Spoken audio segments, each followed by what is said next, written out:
What is up, guys? Iced Cappuccino here. Oh my god. Thank you so much for stopping by. And today, we are going to be showcasing a bunch of leveling tips from the person who is the #1 highest power level in the world for Destiny 2 Beyond Light. It's one of my boys, Haha Bananas, who actually has done this multiple times before and was on my raid team when we were the only console team to day one Crown of Sorrow. So this guy is an absolute gamer, and he's over on his Twitch channel streaming all the time. But I decided to sit down and talk with him and say, listen, you're obviously grinding your butt off. What are some tips that you found in your leveling experience? Obviously, you're doing it the most efficiently out of literally anyone out there that you could impart on us normal human beings, right? Because obviously, I'm sure I'm gonna get a lot of comments from people being like, oh, well, this guy just plays 20 hours a day. And yeah, the dude plays a lot, but he's also undoubtedly maximized his time. So if you can only play 2 hours in a day, might as well play those 2 hours as efficiently as possible. That's what we're talking about in this video, and so let's get started. Oh, and by the way, here's the proof from Destiny Tracker, #1 light in the world at 1,265, comfortable lead to, at least at the time I'm recording this video. Obviously things can change, but let's talk about your first character. So you start with the campaign. That is going to be a pretty lengthy process, and as you're doing that, you're going to get blues and so on. When you're done the campaign, then it's time to hit that soft cap of 1,200, and that's what most people have done. You can do a various degree of activities, strikes, gambit, etc. to get up to that soft cap, but then once you hit that point, then power leveling begins, and then we start to get really efficient, because the key here is to maximize your powerfuls. There's only a limited amount of powerfuls you can actually get, and they're kind of nerfed compared to what they were in previous seasons. They're only offering a +3 to your overall power level.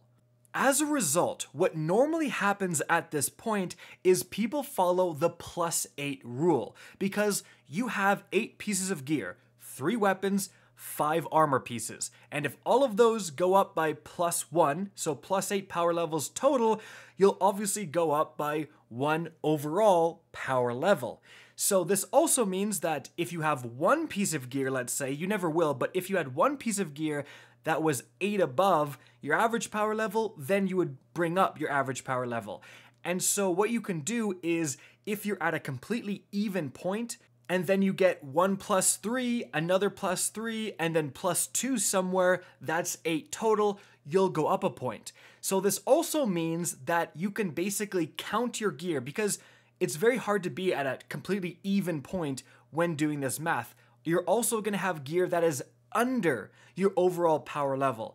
So again, normally what people do is they count up, literally just count the amount of power levels from the gear that's above their overall power levels. So I got, my helmet is 2 higher than my average power level, so that's 2. My gauntlets are +3, that's 5. Oh, I got another +3 from my kinetic weapon, that's +8. At that point, you know that if you got all of the rest of your gear to your average power level by farming blues and stuff, then you'll have the +8 total, you'll go up a power level. And that is super key, because if you just mindlessly go after your powerfuls, you're basically wasting them, because the chances that you're going to get a duplicate power level, in the sense that you already have high gauntlets and then you get high gauntlets again, maybe they go up +1, that's super bad. That's basically a wasted powerful drop. So if you can gain an extra level out of just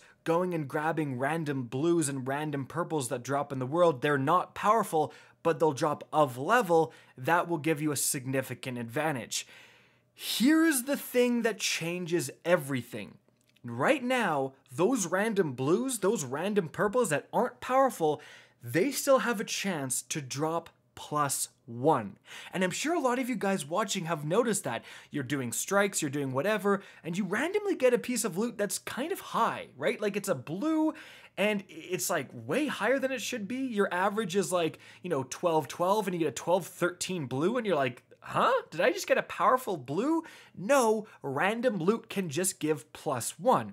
But this changes the equation dramatically, because now you're no longer going for that +8 and then looking to even out. Instead, by far, the most efficient thing to do is to try to get +7 from your gear, or if you're going really efficiently, +6, because that works out to where you simply do 2 powerfuls. So let's say you do your 3 strikes powerful, and then your 8 completed strike bounties powerful, both give a +3, you're at +6.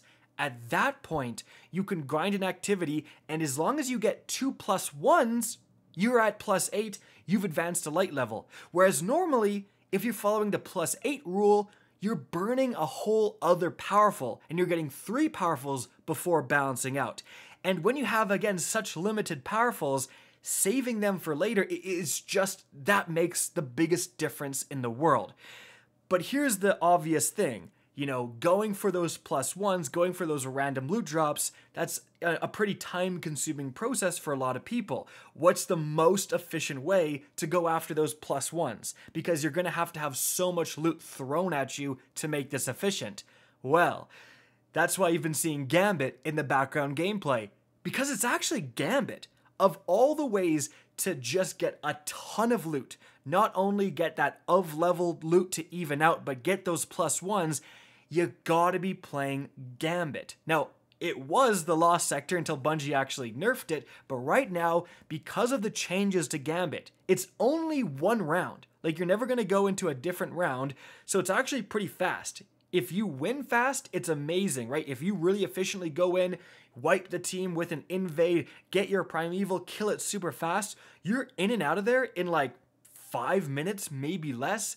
And also on the flip side, if you lose, you can just lose fast. And again, you're in and out of there. And you can see in the background gameplay, the amount of loot I am getting from Gambit, especially if you have on your Ghost the extra bonus that drops more legendary armor from Gambit, and those can actually drop like randomly powerful, like +1 or even more. This game is legitimately yeeting loot at you when you're playing Gambit. So that whole process of being extra sweaty, getting to +6, and then just farming normal drops and hoping to get 2 more +1s and even out the rest of your gear, that becomes a lot less sweaty when you're getting so much loot so quickly. Like in 2 or 3 Gambit matches, a lot of you could accomplish that. So that's 15 minutes-ish, you've gone up a whole extra light level without burning a powerful.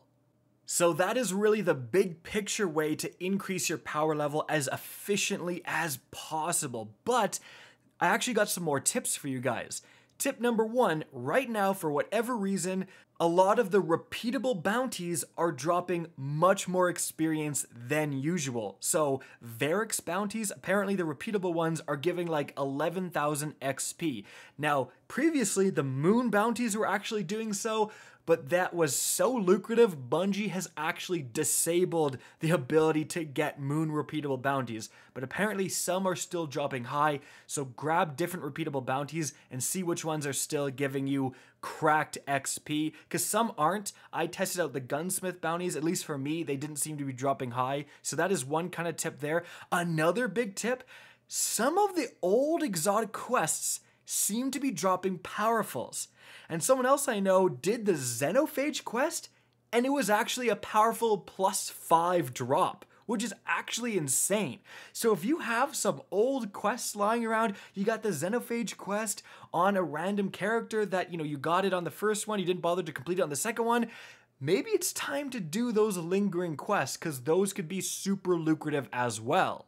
Now moving on, let's talk about what to do with your second or third character, because you have to have multiple characters if you really want to advance your power level. So when you switch to that second character, actually what you want to do is obviously transfer over the higher weapons, and then you actually want to spam a vendor.